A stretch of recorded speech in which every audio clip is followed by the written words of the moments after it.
What is up, guys? It's your boy GRC. Another day, another dollar. No stress. No stress in GRC world because we don't over leverage on any assets. So no stress. Guys, we got so much to talk about. And the topic of discussion, and I want to give Matty credit where credit's due because he did a great stream last night where he talked about a lot of the market cap action and where Hex at number one. You see that number one? I've seen that number one a lot of times in my life. I'm just kidding. Literally not that many times. This is the ETHw DEX screener, and Hex is trading at number one. Okay, number one.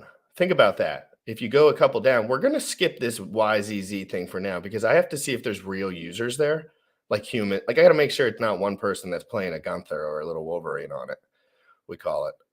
But we got to look at that because I don't know what that is, and we're not going to FUD unless we know what's going on there. But what do we see down here? The native asset. The native asset. We've been dealing in a native asset, Ethereum, on the Ethereum proof of, before they did the fork of any sort, we were all on Ethereum. Gas fees were a little insane, but Ethereum's market cap made everyone else look very small comparatively on the Ethereum network. Now the dynamic's changing because these things are launching at valuations that are different.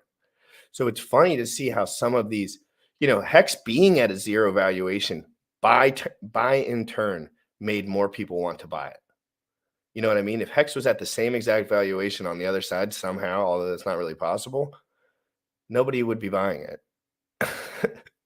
So the reason people are buying this available Hex with T-shares that you can stake for T-shares is because the valuation was low. So I could spend $400 or $500 or whatever and get such a large portion of the circulating supply rather. But let's not get too dirty. Sorry, guys. I've been solo streaming too much. I want to get straight into the topic. We have a developer, PowSwap.io. Let's effing go. Ooh, that's not show friendly. We'll let that one slide.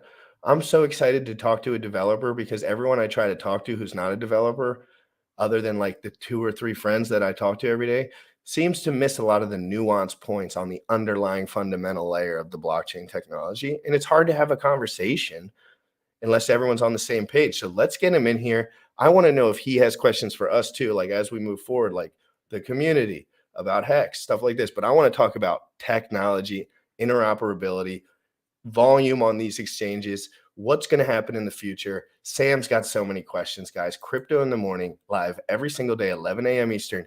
Make sure you share, hit the bell. Bullish is going to drop some links below. We're going to go into the song, guys. Great to see everyone. Good morning. I hope everyone's doing good, except for the fudders. They can get wrecked. You already know what time it is. Crypto in the morning. Crypto in the morning. Crypto in the morning. Waiting on phone. Crypto in the morning.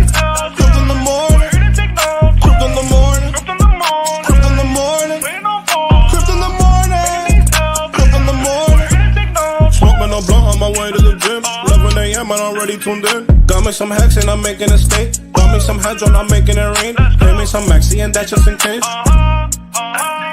Jim ready to send me to show you the way. DeFi proof. Crypto in the morning. Crypto in the morning. Crypto in the morning. Waiting on phone. Crypto in the morning. Crypto in the morning. Ready to take notes. Crypto in the morning. Crypto in the morning. Crypto in the morning. Waiting on phone. Crypto in the morning. Crypto in the morning. Ready to take notes.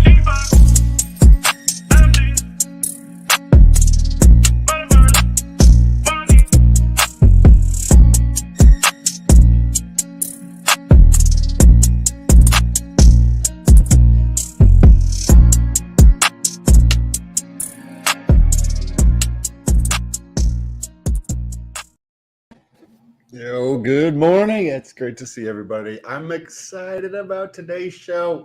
We have the lead developer behind PowSwap.io. What exciting time. We've talked about like when something first launches, how exciting that is, because you can get in at that valuation of virtually zero or very close to like the lower threshold of what's taking place. PowSwap has just launched. Super cool stuff that they're doing. That I could see them being the premier DEX on Pow, right? ETHw. Also, Hex. And I think I said this yesterday or the day before. Hex, in terms of market cap, right? You have Verizon providing internet, and then you have things built on top of the internet. You have ISPs providing internet. You can think of those as layer ones. And then you have things built on top of the internet, like Google and like Facebook. And if you look at Verizon, say 200 million, I don't know what their actual market cap is, 200 million. Google, $2 trillion. So you have a 10x differential in the prices for the L1 Verizon versus what's built on top of it, Google, right? Or the same thing for Facebook. Imagine all that stuff with no middlemen. Oh Correct. my God. Imagine using the world's greatest technologies with no middlemen, no Verizon customer service, no problems with lack of customer service. No, there's no customer service. It doesn't exist. If customer service, something takes you 3 hours to do, that's no customer service. Like we're going to put PowSwap dev right front and center. We have a lot to talk about. I'm going to try to stay calm. That is my only goal. I do a lot of things right and a lot of things wrong, but staying calm is not my best. Because I get so excited about the future, and I don't want to be someone who tells people to do something that's not smart. So I want to be really focused.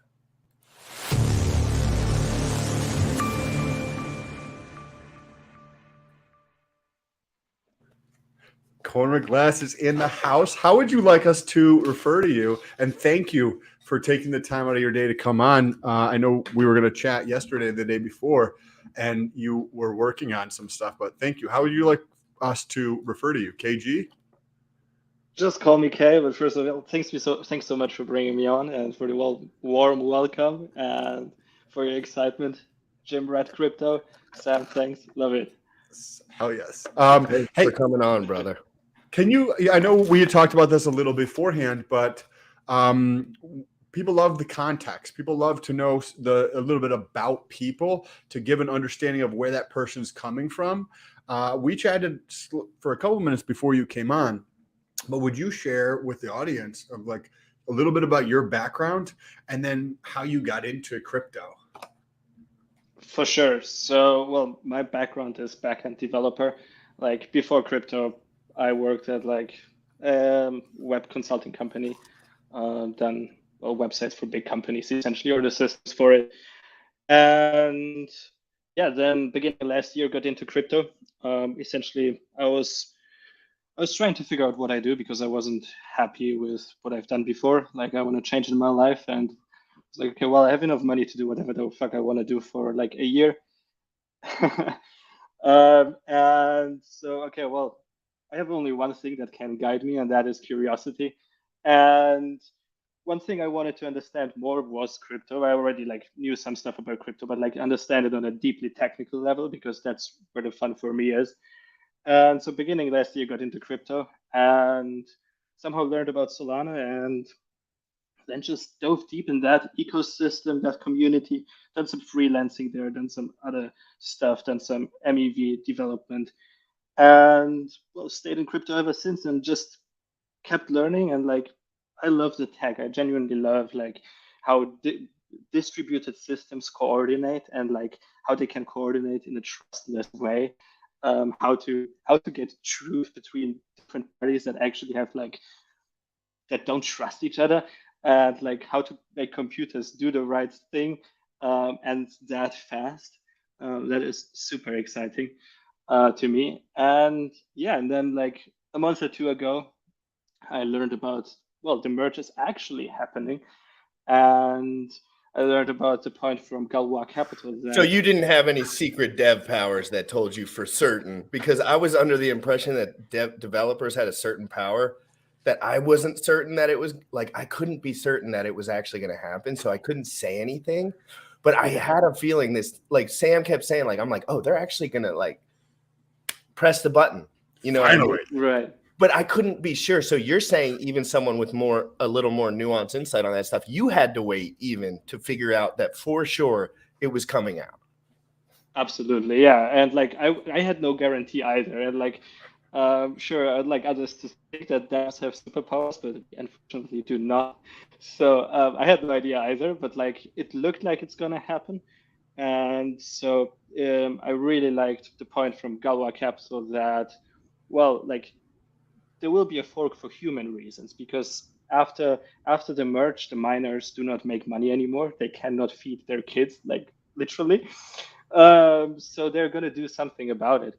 And so from that point, it made very much sense that they're going to do something about it. And well, forking Ethereum to keep a proof of work version makes total sense.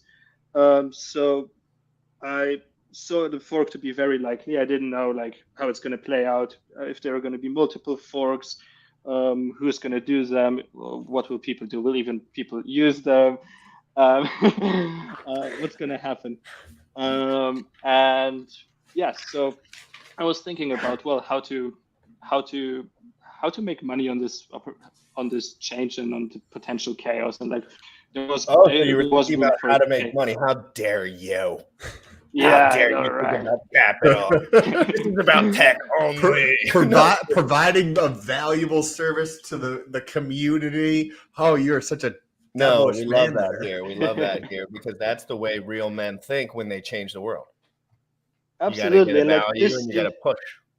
this seemed like a place where there may be chaos and like things could have broken and like there could have weird things could have happened. And luckily, the merge went smoothly and like massive congratulations to the Ethereum developers. Like hot swapping a humongous system in production.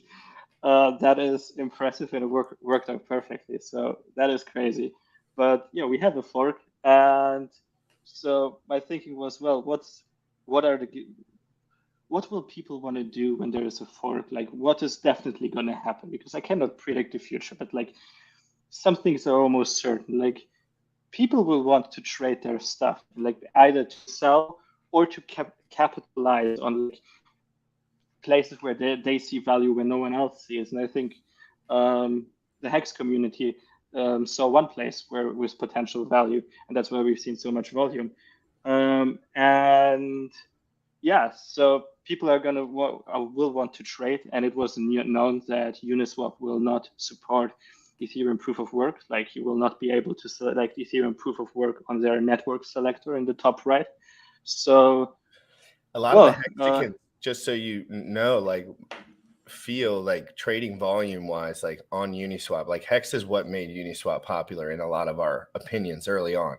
Like the really. yes, So if you look back, if you go back, so go back in time whenever you have free time. Look at some of the Richard Hart films from when Uniswap was launching, because he was streaming, just like answering questions and stuff about his product.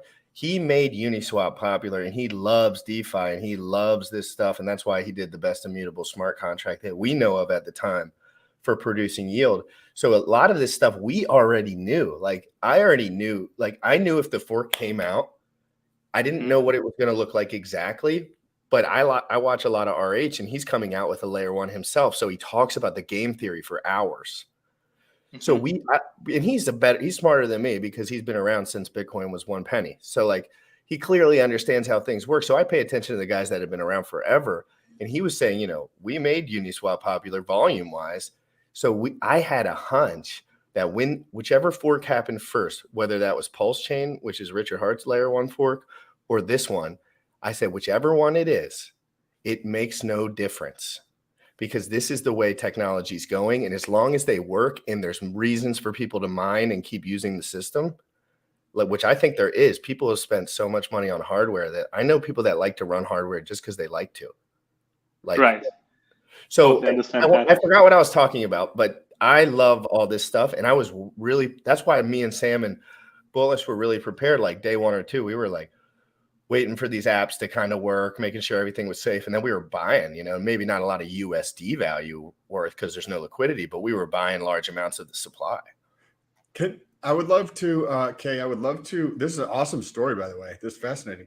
I want to hear your thoughts on Pow versus Fair before we dive into Pow Swap, right?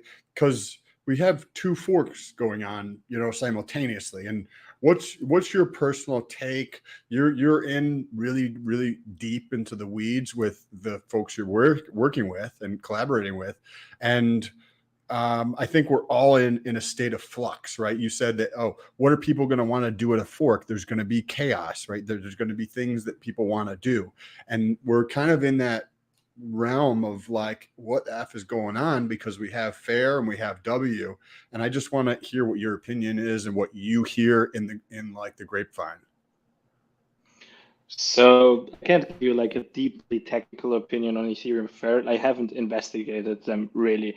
I knew about Ethereum Proof of Work, or ETHw, from like the Chinese miners, and well, it was clear to us that like we should focus on only one chain, because we cannot deploy our token on two chains, and like it would make things much more complicated. So we knew we have to pick one chain, and to be honest, for me, it was like, well, Ethereum Fair sounds scammy. Like if something has fair in its name, it probably isn't fair.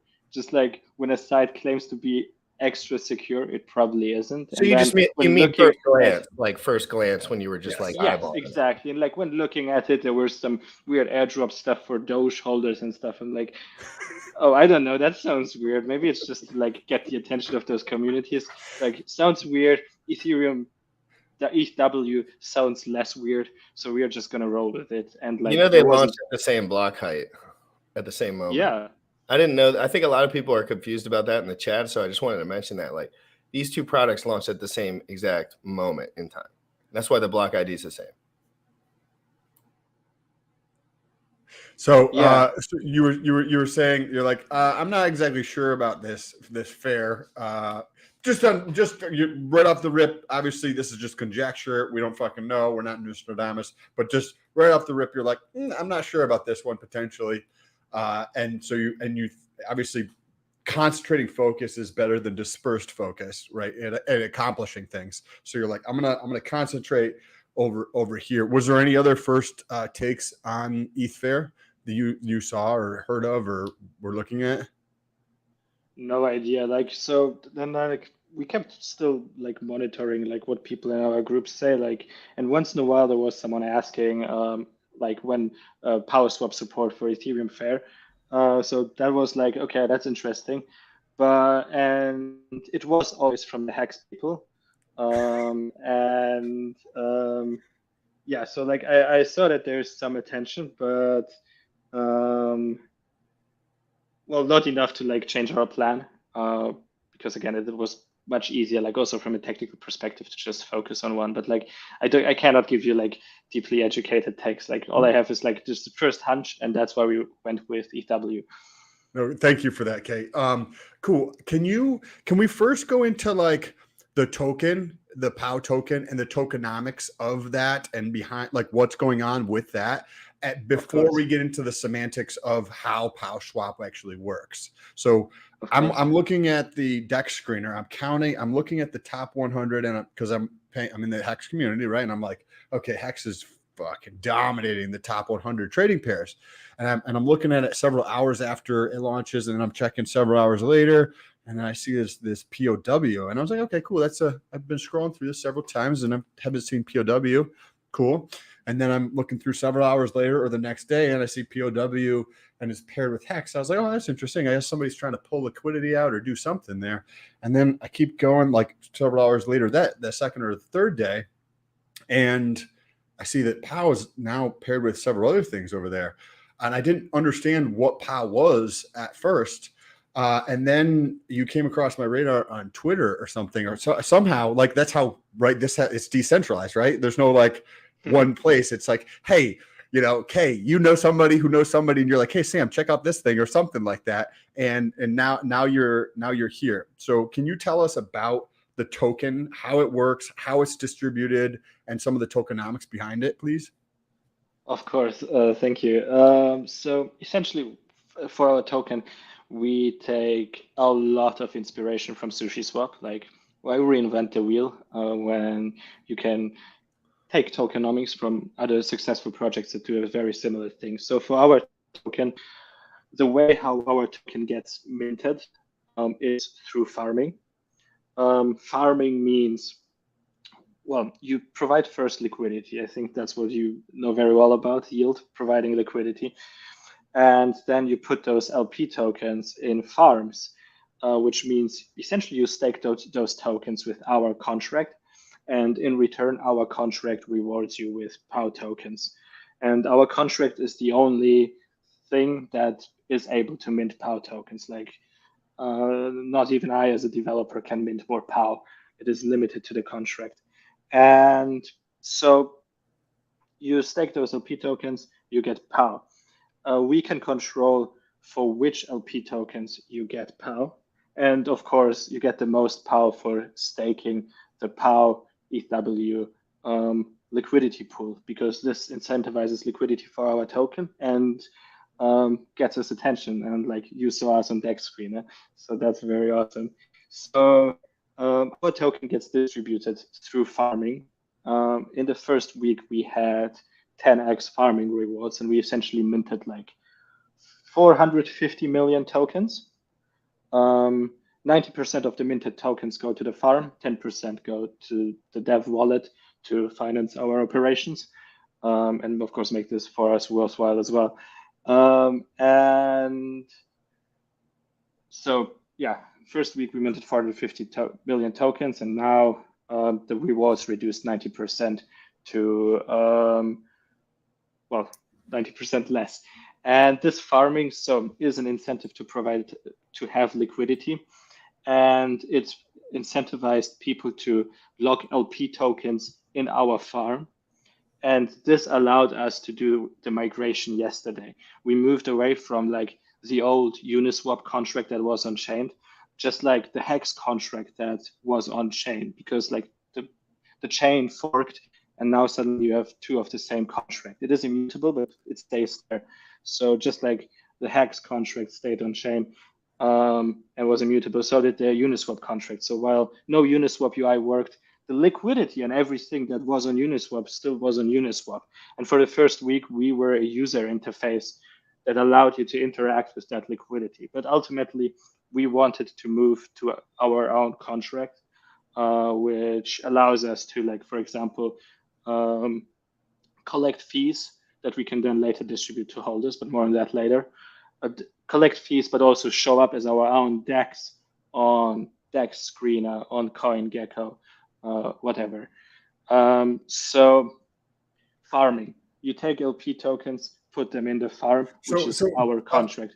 Okay, sorry to interrupt. Can you, there's a lot of people, like I've done LP, a lot of people have done LP, but like not everybody has done that. So just briefly, can you talk about what an LP token is? Because I use V3 a lot, so they use NFTs, but there's a lot of people who might not know what that means when you talk about like an LP token. So briefly, just one step back to explain what that means for people, please. Of course. So LP tokens is for providing liquidity.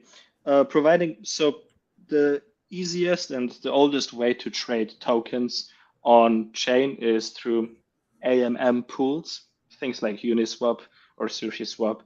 And well, it is a pool of money. It is a pool of a pair. So if you want to trade Hex to Ethereum, it is a pool of Hex and Ethereum.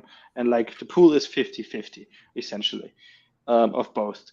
And when you provide liquidity, you put 50% Hex and 50% ETH into that pool and receive LP tokens that you can later, again, exchange into what you put into the pool, you know.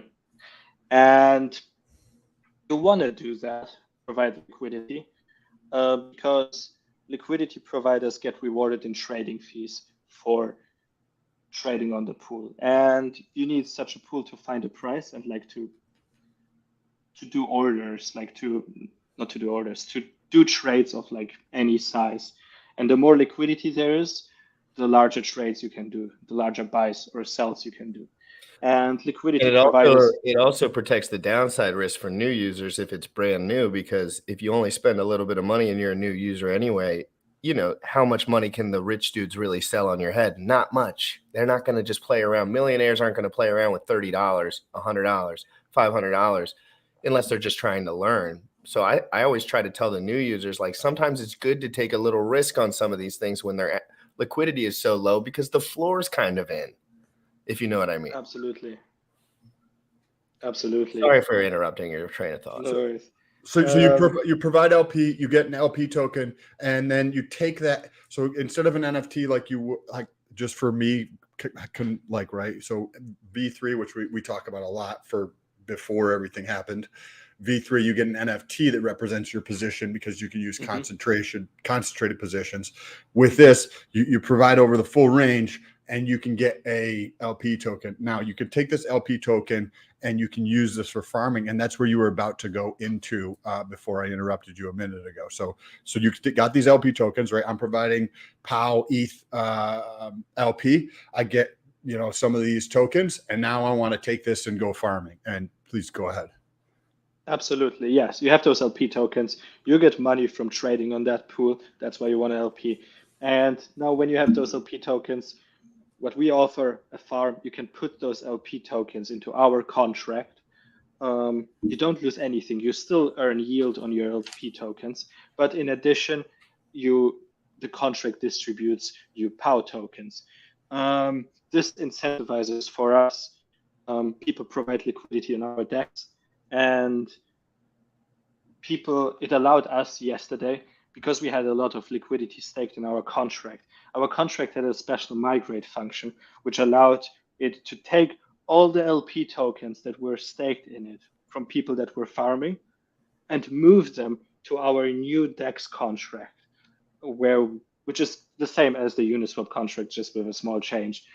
That allows us to get listed on everywhere and collect trading fees.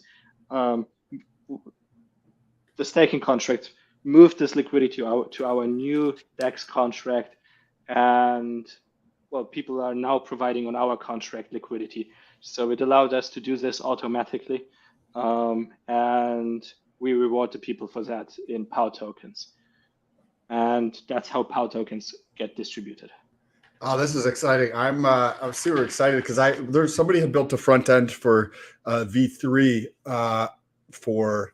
in this community. They just put it together and put it up there. But having the ability to do what you're talking about now is fascinating. I'm looking forward to playing around with this a lot more. Good question here. So there is a working V3 UI for ETHw. Yes, Uniswap.hedron. Can somebody leave this in the chat or put it into the private chat? One of us will, or Bill. Either one. I'll just post it up. If you, I don't want to put the exact link if I'm not looking at it, because I only use my crypto computer for this stuff. Uniswap.hedron.pro. Yeah, Uniswap.hedron.pro is for ETHw, correct? And we know the developer over there. He's a friend of ours. And Alex, if you're listening, please add support for the other one. Thank you very much. Thank you, Alex. Please, Alex, come on my show. Alex, talk to me, Alex. I love you, Alex. I know you're busy, Alex. It's okay. You just casually mentioned that there's it's the same contract as Uniswap with a small change. I wanted to know what that small change was. And then I wanted to ask you, you also casually mentioned before, like, a little bit of curiosity that there's a fee that can be generated that could be used for distribution. But first, I want to understand what that change is in the contract. Of course. So it's actually two small changes. One is the LP tokens are now called Pow LP tokens instead of Uni LP tokens. And the other small change is an extra function that allows our migrator contract that moved the liquidity on Friday from the old Uniswap contract that was staked in our farms to our new contract, that the migrator contract has access to do that. Those are the two small changes. And then, because now, we have access, we can call the developer functions on that contract. We also enabled the fee switch, something Uniswap, the default contract, has as well. But you enabled it. Absolutely. So now, same as Uniswap, there are 0.3% trading fees. However, unlike Uniswap, where all all 0.3% go to the liquidity providers. In our case, 0.05 go to us and 0.25% go to liquidity providers. However, we want to add staking as soon as possible, which will allow stakers to get those 0.05% of trading fees. So if you stake POW tokens, you get the trading fees or your share of it. So a question on that. So is this going to, just to highlight for anybody who's not aware of this, on Uniswap, they have the capacity to flip the light switch that allows the 0.3% of fees, instead of all that going to, say, me providing liquidity. Now the 0.3% is broken into two categories. And please, Kay, if I say something incorrect or not right about something, correct me afterwards. But 0.25% I get, and then the 0.05% could go to Uniswap. But what Kay is saying, from my understanding, that has now been flipped, and that 0.05% is currently going to you guys, or in some type of aggregated pool that will be distributed to the POW stakers, if I'm understanding correct this. So I wanted to first make sure that I had that correct. And then second, is that going to be as in like, let's make this permanent so that it, because when there's that question of like, hey, are they going to change this, or are they going to switch this to themselves or whatever? So is this going to be a permanent change, as like, hey, this is hard coded, we're going to leave this switch on, we've taken the keys, we've thrown them in the toilet, etc. on this piece? So first, is that correct? And then second of all, is this going to be a permanent change, or is this just temporary to try to suck the liquidity in so that it could be the premier? So to your first point, you're absolutely correct. And to your second point, our plan is to keep the fee switch on, and implement staking, so the fees can go to POW holders. Okay, cool. That's awesome. This is more of a personal question on this, but is there, I know it's going to be more complicated because of how it would be structured, but is there a way to add concentrated liquidity, maybe not in the same fashion that V3 has done, but like maybe instead of over the full range, you could do like, the past, the standard deviation of whatever it is. So that way it's only 2 LP token, or like, I don't know, because you can't like create the same LP token with different positions because it's not going to be the same thing. Or I don't know. Have you guys thought about that? Because I love the concentrated liquidity, but I know there's technical details. I'm glad to hear that you love the concentrated liquidity. And absolutely, and I'm very confident that we will actually be the first DEX to offer concentrated liquidity, and it will work exactly the same as on Uniswap. We will use Uniswap's let's go. We will use Uniswap's contracts and their Uniswap's UI components as well. So we are definitely gonna add Uni V3. I can't tell you yet how long this will take, but I'm fairly confident like we will be faster than the other DEXs on ETHw based on what I've seen from like how they structured their stuff. I think we are in a very good spot to offer that. So is that going to be, how is that going to be separate? Because like, so people are going to go to PowSwap.io. You guys should check it out if you haven't, where they can go in and provide liquidity where it gets on kind of V2-ish is how I'm thinking about it, versus getting an NFT for, V3. Can you, like, how is that going to be segregated, separated on there? For the trader, there will be no difference. The trader will just go on swap, and our logic will make sure that you just get the best price. That's it. And for the liquidity providers, you will have the option of providing V2 liquidity, which is how it works right now, or Uniswap V3 kind of style of liquidity. And you will pick the one that works for you best, and that's it. And the swap router logic will find for the traders the best route. Sweet. Okay, cool. One of the things that I have done just for conjecture, because I think that there's opportunity for V3 to get to V4 and have some new features and stuff like that. I know this is probably 16 steps down the road because there's bugs, there's 1,000 other things that are like you need to do before you get to there. But what did you have in mind? Because you probably have thought about this. You're like, hey, I've always wanted X, or hey, it would be dope to have limit orders, or I think it would be really awesome. I have no idea how the logic would be structured to do this. But have a DEX that allows, instead of aggregation at bridges, where then you bridge over and then you can swap kind of thing. Because I think you mentioned Sushi and they partnered with Stargate or whatever it was. But like having the bridge integration. So if I want to provide LP between, say, ETHw and I want my hexes to get LP'd betweens. Hex or something like this, but it's like I could provide that on ETHw. Is there a way to make it so that the DEX has one bigger pool and it provides across multiple different networks, so that, because I'm thinking like that's going to be the next step. Like my mom's never going to effing figure this shit out if she has to do 16 steps to move around from different networks. But having a DEX that makes it so that it's all possible, and makes it so that instead of the bridge is a concentrated point where it holds value, to make the LP pools as where they hold value, and people could go back and forth. I don't know if this is making any sense, but what's I know what you're saying, and I'm gonna just add to it. I feel like all of it's possible, but all of it's still shaky, and all of it's still, there's pools of money, and all of it still has attack vectors. But like I feel like in a perfect world, in like a year, like all this stuff is just easy as pie. Hopefully, you'd hope that. It seems possible. What do you think, my mans?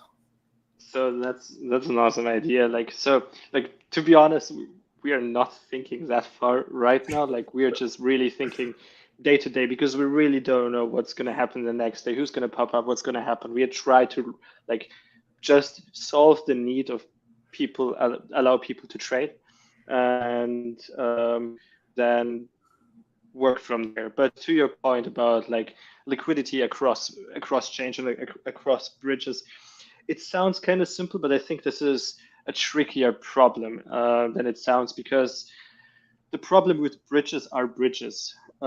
Because I'm sorry. Secure bridges are a very tricky question, and there are a couple different approaches. And I'm not sure if there's a perfect approach yet. And even if there is, like if you're a bridge, like a friend of mine said this very well, if you're a bridge, like you just put a big red dot on your back asking to get shot, because if whoever hacks the bridge has half of the funds at least, because one half is locked in.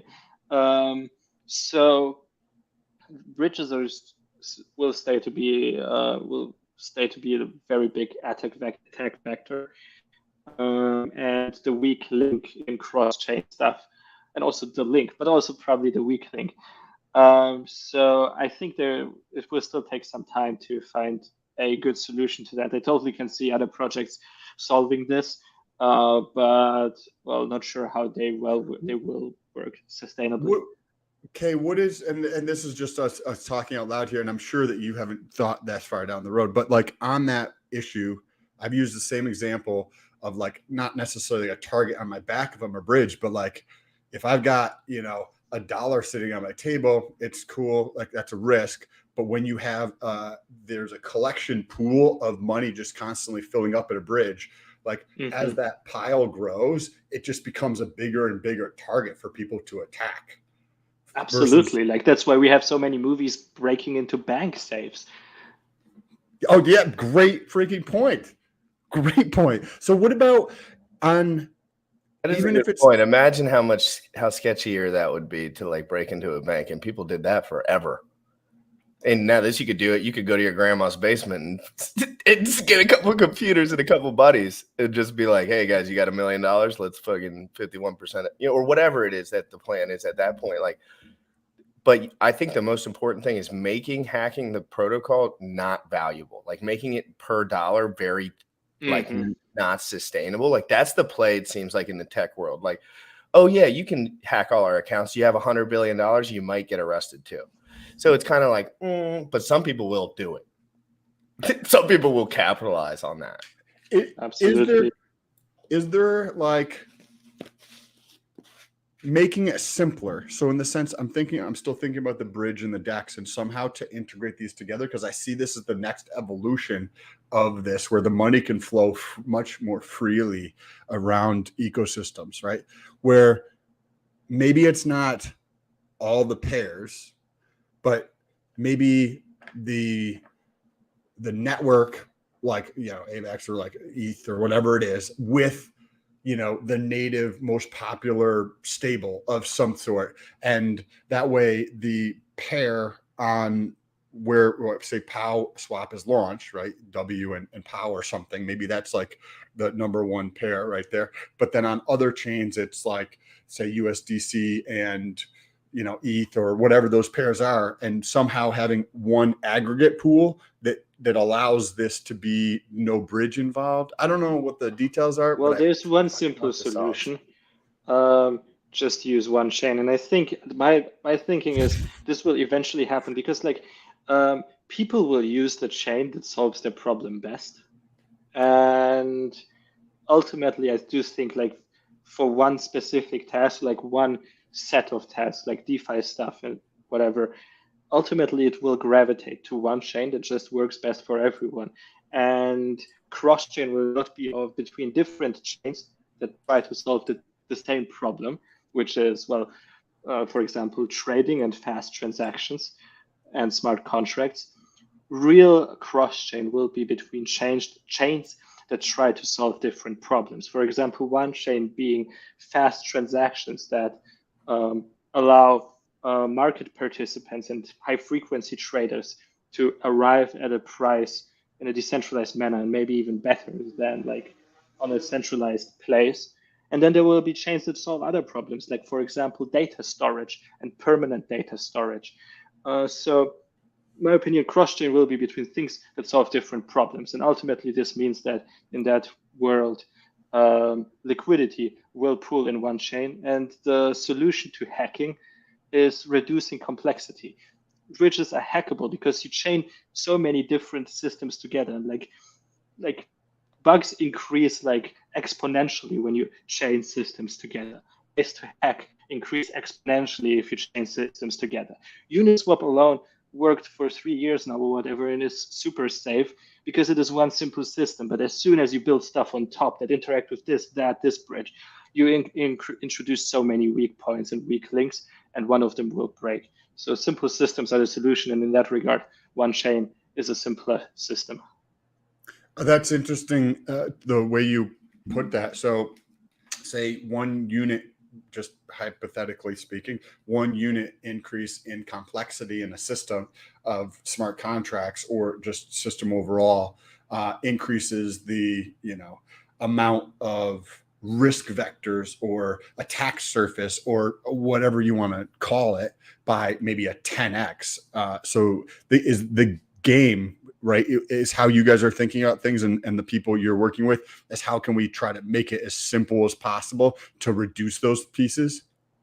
Absolutely. Make it as simple as possible to reduce risks for users, but also to like peace of mind.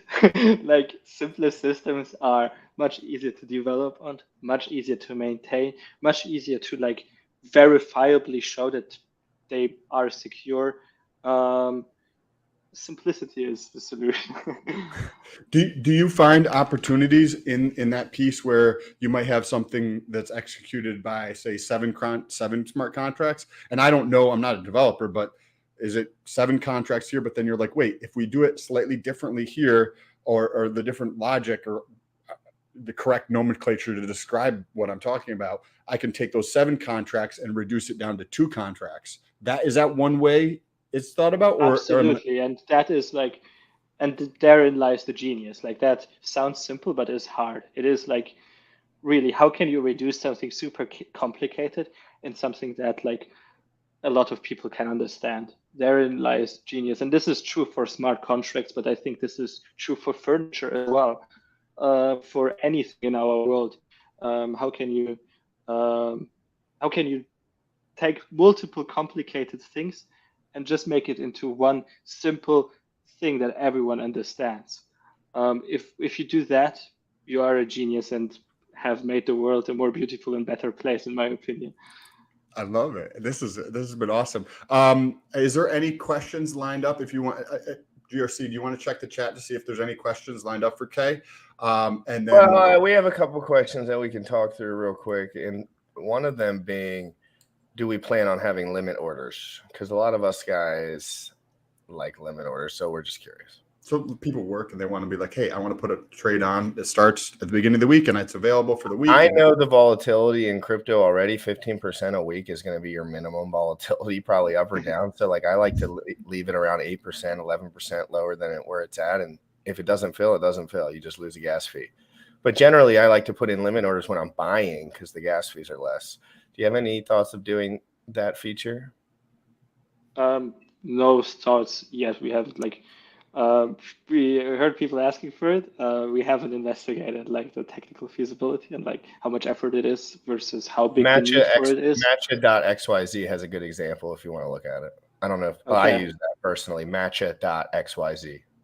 Awesome. Well, I'll take it as feedback, but I can't give you an answer to that. We haven't looked into it yet, but I appreciate it that you're interested. What about stable coins? In your opinion, not even just in general, I mean a lot of this in general as well. Like as you're a developer and you use the blockchain and you have an exchange of sorts. So you know how important the US dollar is in a lot of that for extraction purposes. What do you see as stablecoin, a native stablecoin? What are you looking for on these chains to make you more excited in your protocol have more functionality as we move forward in the future?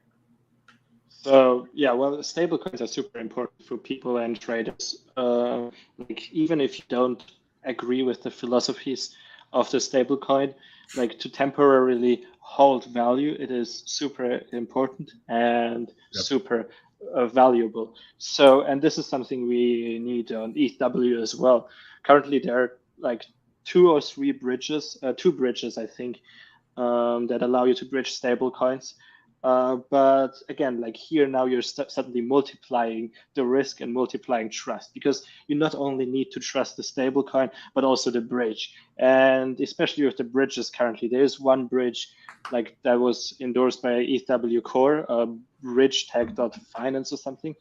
But there's no documentation whatsoever, like how it actually works, how it is secured.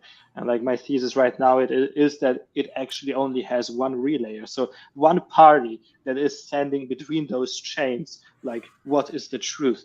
And like, sure, if that party is ETHw, they are incentivized to not immediately rug. But like the more people use the bridge, well, the bigger the pile of money is, the shinier the bank safe is. At some point, you got to go in. So yeah, you're multiplying the risk. And I don't understand the security premises of the other bridge yet either.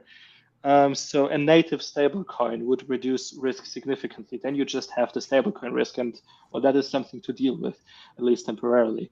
And that usually takes a long time to, like, if the stablecoin is legit and it has liquidity, it takes a long time to cancel like something, because it takes a long time to get that up and running, to be honest, I think. So to cancel it would probably take a similar amount of effort. Like someone would have to want or mess up, but algorithmic stablecoins, on the other hand, that's another ballgame. I don't even want to go into that topic yet, because I don't really have any algorithmic stablecoins that I really jive with that are launched at the moment. So I usually just use USDC, USDT, and DAI would be what I should be using probably. Well, another question. The record for USDC as well. Like most of DAI is USDC. So like whatever, might as well use USDC. Whatever is simpler in that case. Like it is essentially USDC and some other things, but essentially it is USDC. But for USD, but for your for ETH on for the ETH fork, the first one that happened that we all initially learned about, you needed USDT to get on MEXC and exchange it. So at that moment, it's like if you didn't have that exact thing or no gas fee in the tank to swap or something like this, there is some, you know what I mean? Like USDT was the only one you could use at the moment when it started. I don't know about that right now, but my USDC I think, but I could be wrong about that too. There might have been other exchanges or other ways. Other It's just that was the path that we chose, but like Yeah. it could have been We're happening. still talking about that path like it's one of the primaries. Like, so I'm kind of like, it seemed like at some point, I never used USDT before in my life before this. So I had one more question around the staking. Do you have an ETA on that kind of thing by any chance? No, we do not. Like soon, I don't know. No more than a couple weeks, certainly. Like much less, hopefully. But like, I try to give like a real number and a direct ETA because like with development, like you never know. Sometimes you see that there's unexpected complications, unexpected complexity. So, well, we're working on this. Like this is the top priority right now. So hoping to release this as soon as possible.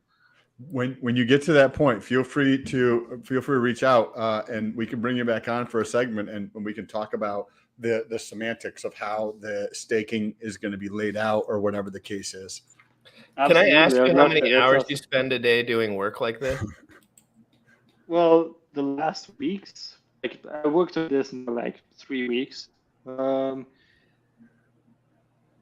last week was like I was essentially only working on this, and like the night, Thursday night to Friday night, I only slept like 2 hours, so that's why I couldn't come on like yesterday for me like afternoon because like I was done. I was much more irritable than usual. Like drank so much coffee the last. Everyone in like, my life is like, something's wrong with that man. Like, don't Yeah. talk to him, don't say anything to him. Like, he's busy. Exactly. So now, yeah, the last days have been super busy. Like all waking hours working on this, and then like even when you're too tired to develop, like there's always community stuff and like people asking questions, and you still are awake enough to answer those. So the last days have been super busy. Yeah.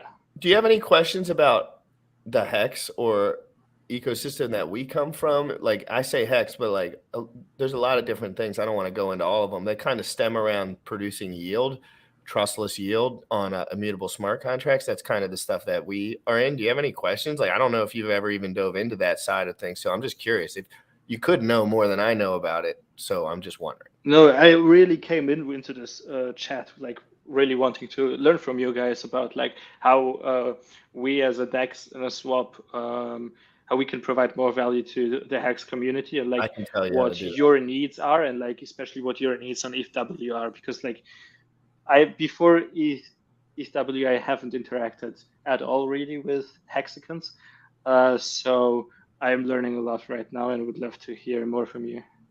Well, I think one important thing is that if you incentivize these guys in any way, shape, or form for extra yield by using your product because they're swapping, like let's say if they swap between any asset and this asset, they get put on a list. And then when Pulse Chain comes out, you give a PowSwap airdrop to the people that swapped. This is just an example off the top of my head. But you can get more complex or less complex depending on how you. But so I'm saying stuff like that. Those guys really like deals. They like cool, incentivized deals. They like to be a part of a club that maybe some people didn't get involved in. And that's just a feedback from you because they're all, when Pulse Chain comes out, another layer one that they already have USD valuation involved in because there was a period where you could sacrifice money for it back in the day. They're very incentivized to be using that protocol. So if you build over there as well, like any kind of like value transfer that you just say, hey, if you're aware of it and you write about it and you talk about it, I'm just talking about the future too. This could be a year out. This could be, you know what I mean? So just keep that in mind. A lot of these guys have a lot of stake in a separate layer one that's coming out that they already have value in their head, whether anyone likes it or not. So that's my feedback for you. It's just a lot of guys that love good deals, love buying bottoms, love earning yield, and love crypto being no middleman.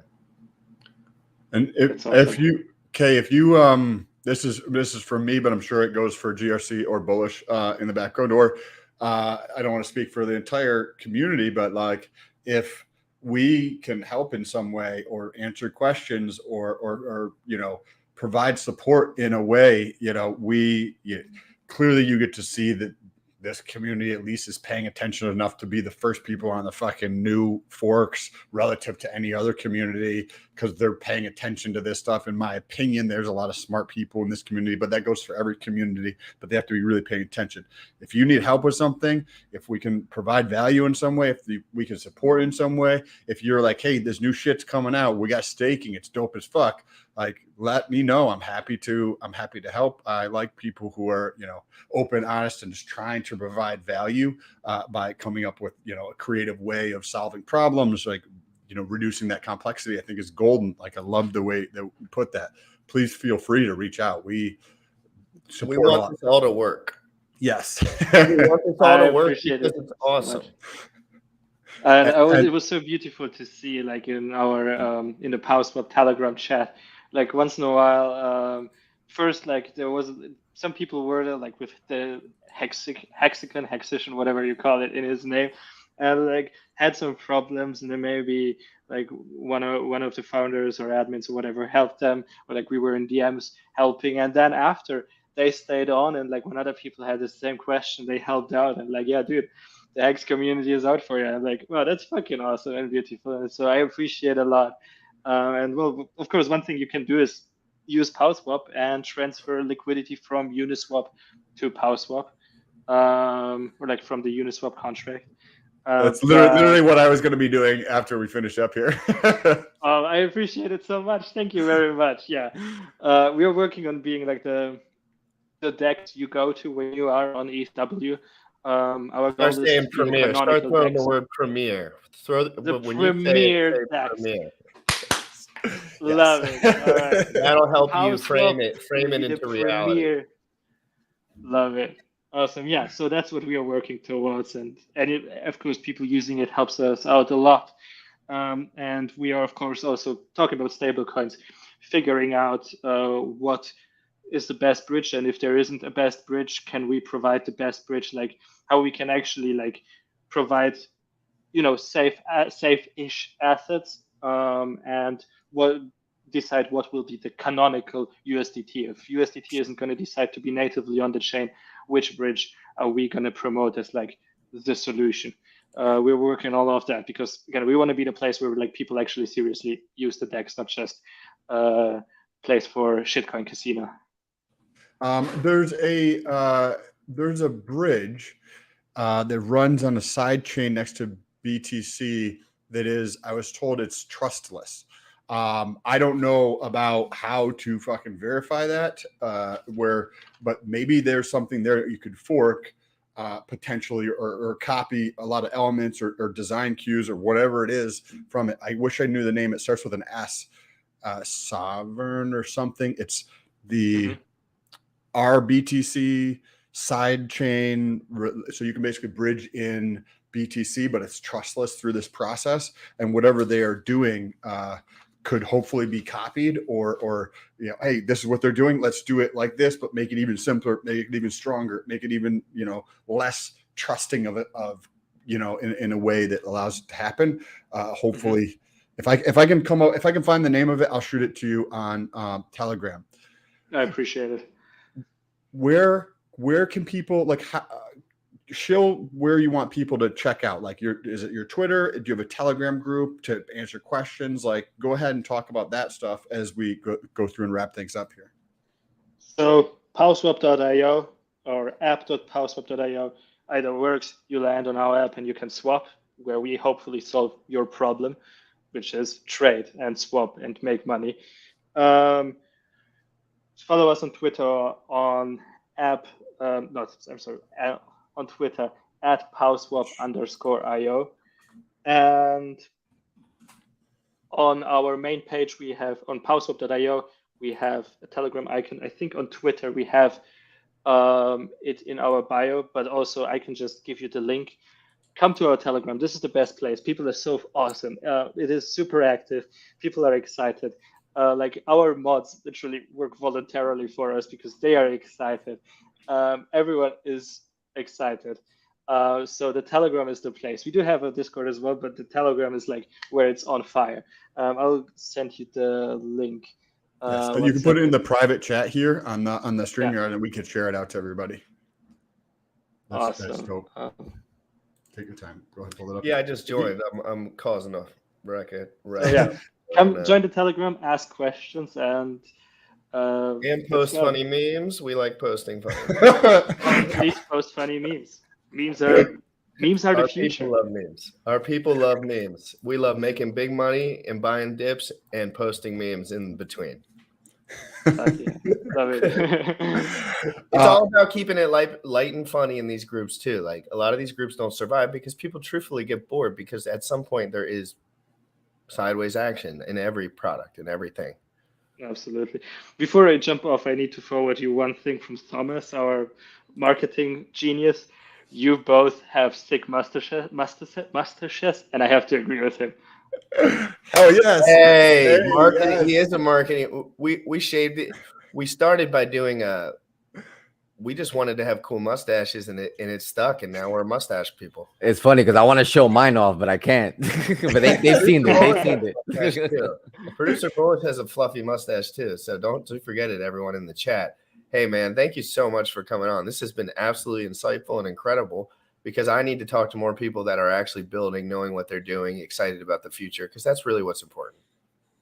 Because bias, so much people for will bringing talk me on. about their bias too much, and then but developers generally cut right through it because they're building.